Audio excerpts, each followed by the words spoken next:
Auditeurs, auditrices, bonjour. Voici venu votre moment de méditation quotidienne. Le titre de notre présentation, l'exemple d'Enoch, nous défie aujourd'hui. Par quoi nous sont données des promesses extrêmement grandes et précieuses, afin que par elles, vous puissiez participer à la nature divine, ayant échappé à la corruption qui est dans le monde par la convoitise. 2 Pierre, chapitre 1er, verset 4. Il n'était pas plus facile pour Enoch de mener une vie juste à son époque qu'il ne l'est pour nous à l'heure actuelle. Le monde à l'époque d'Enoch n'était pas plus favorable à une croissance dans la grâce et la sainteté qu'il ne l'est maintenant. Mais Enoch a consacré du temps à la prière et à la communion avec Dieu, et cela lui a permis d'échapper à la corruption qui était dans le monde par la luxure. C'est sa dévotion à Dieu qui l'a préparé à être transmué et traduit dans le ciel.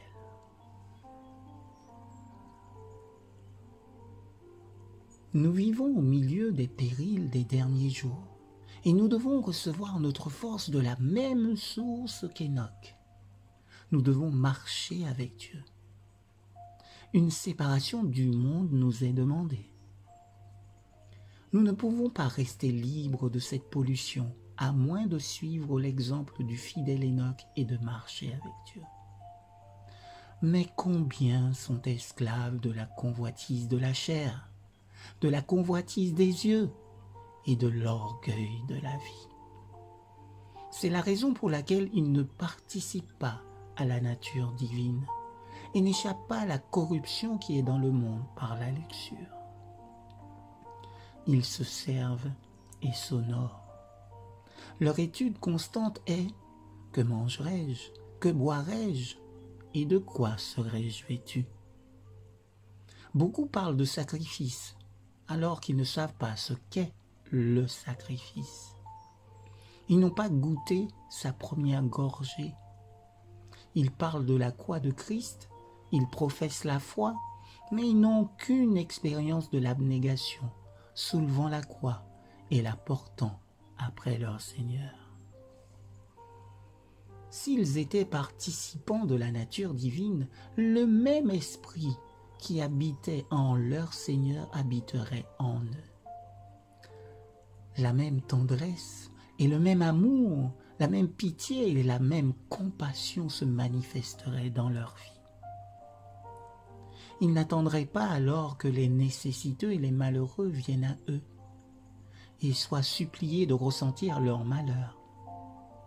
Il serait aussi naturel pour eux d'aider les nécessiteux et de subvenir à leurs besoins qu'il l'était pour Christ de faire le bien.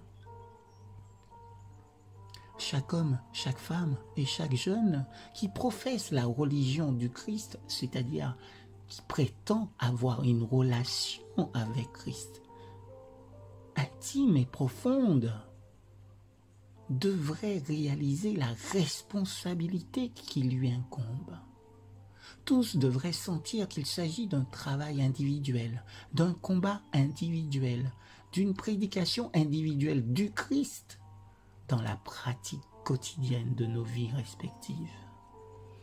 Si chacun réalisait cela et s'emparait de l'œuvre, nous serions puissants comme une armée sous sa bannière ensanglantée.